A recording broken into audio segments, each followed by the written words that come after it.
Dédicace à toutes les femmes patriotes.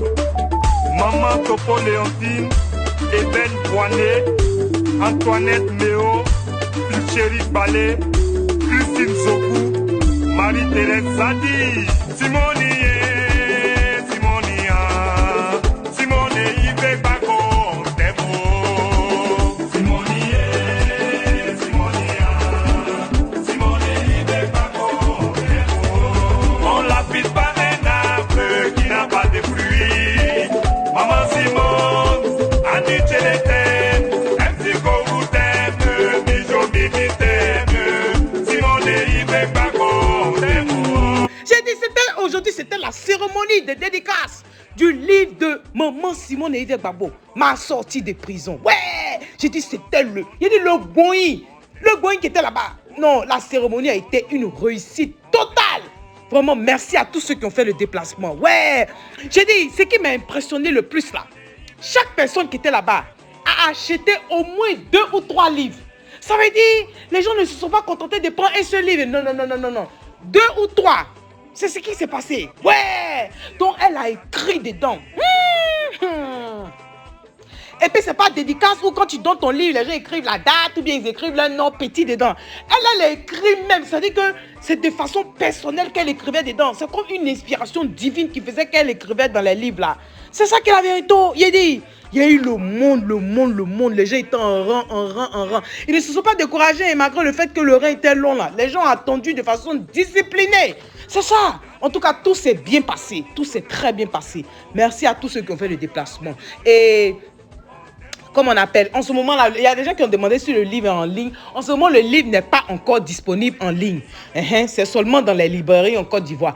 Dès que le livre est disponible en ligne, je vais partager ça. Je vais partager l'information. D'accord, les amis? Je sais que ça ne saurait tarder. Il y a, en tout cas, son service de communication est en train de travailler dur, toute son équipe est en train de travailler dur pour s'assurer que le livre soit disponible en ligne très bientôt. Donc, je vous laisse regarder un peu. Il y a un monsieur du FPI qui a fait un discours. Il a pris quelques passages du livre, voilà. Et puis, il a fait un discours. Donc, bon, pas quand il dit il a fait un discours, il a essayé de lire le livre, quelques passages quand même importants dans le livre. Et puis, bon, il a commenté dessus, quoi. Vous voyez, non? Voilà. Donc, c'est ça. Donc, je vous laisse l'écouter. Et puis, bon, on se dit à tout à l'heure. Non, c'était du bon. Un succès total. La sortie de prison prémisse d'une Côte d'Ivoire réconciliée présente plusieurs enjeux d'ordre spirituel, on l'a dit, psychologique, mémoriel, scientifique, littéraire et sociopolitique. La dimension spirituelle ne surprend pas. Avant la traversée du désert, l'auteur affichait et affirmait déjà son engagement, son investissement en Dieu. Toutefois, après sa libération, cet engagement s'est amplifié. Madame Simone Yves Babo lève le voile sur les rapports qu'entretiennent de tout temps les domaines spirituels et politiques. Pour elle, l'aspect spirituel que l'on peut habiter en lisant et en s'imprégnant des Saintes Écritures tient tout en l'état, y compris le champ politique. Sur cette position, Mme Simone Yves Babo a été au départ très critiquée et même parfois raillée. Mais aujourd'hui, à force de détermination, peut-être le contexte aussi favorise cela, elle est en train de s'imposer comme une personnalité politique ivoirienne de premier plan qui allie sans complexe et ouvertement sa foi, ses idées et ses actions politiques. L'on peut parier, c'est mon point de vue, qu'elle fera école, car elle invite sans cesse les femmes et les hommes politiques à s'investir pleinement en Dieu pour porter plus haut et plus loin leur projet de transformation positive de la société et des hommes qu'ils veulent gouverner. De cet enjeu spirituel résulte l'enjeu psychologique que l'on perçoit dans ce passage.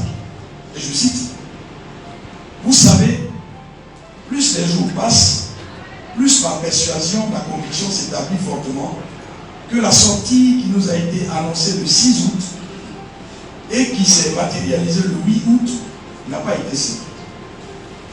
Elle a été l'action de Dieu. Dieu s'est exprimé. Il a répandu sur toute la Côte d'Ivoire une joie immense par notre libération. Il y a eu tant de joie, tant d'allégresse et tant d'amitié exprimée aussi spontanément et sincèrement que je me suis dit que c'est Dieu lui-même qui, dans sa bonté, a gratifié de bonheur les Ivoiriens. Fin de citation, page 82-83. Il en ressort que l'enjeu psychologique tient surtout de la fonction cathartique de la communion entre l'auteur et ses visiteurs les jours qui ont suivi sa sortie de prison. Ici, la catharsis transcende son sens étymologique grec d'action de nettoyer, de purifier, de purger. Elle s'inscrit dans la perspective du célèbre neurologue autrichien Sigmund Freud qui donne lieu à une remémoration affective, une libération de la parole, une sublimation des traumatismes, toutes choses qui servent de jalon au processus de la vraie réconciliation. Le livre de Mme Simone Eyibe-Gbagbo a également des enjeux scientifiques indéniables, littéraires, artistiques et mémoriels. Ce livre, on l'a dit, contient un corpus de 100 discours mis à la disposition de la communauté scientifique. Il intéresse plusieurs domaines de savoir: la théologie, les sciences politiques, la sociologie, l'anthropologie, l'histoire, la géographie, et je pourrais continuer. J'y vois également une source féconde pour les critiques littéraires, les spécialistes du théâtre et du cinéma. Ainsi aussi, l'enjeu historique et mémoriel est-il capital. Par son livre, l'auteur fixe dans la mémoire collective sa sortie de prison et l'espoir que cet événement a suscité au sein des populations. En cela, elle prend date avec l'histoire de son pays parce qu'elle inscrit son action dans une perspective atemporelle et dans l'ordre de la transmission générationnelle. De plus, l'on y découvre des pans de l'histoire du FPI, notamment le rôle que Mme Simone Eyibe-Gbagbo a joué dans la création du parti. Le vice-président Abdourahmane Sangaré, de vénérée mémoire, en témoigne à travers ses propos tenus lors de la réception des amnistiés du 6 août 2018, et je cite: « Que dire de toi, Simone? Je suis surpris quand Simone me rend les hommages. Cela me surprend. C'est Simone qui est venu avec Babo Laurent nous trouver pour nous dire qu'on allait créer un parti politique. Nous-mêmes, nous avions peur. Et elle était là, toute courageuse. Et aujourd'hui, c'est elle qui me rend des hommages. Il faut reconnaître là une preuve de grande humilité. Au Front populaire ivoirien, notre parti, chacun connaît sa place. Chacun connaît sa place. C'est le texte qui le répète, c'est la citation.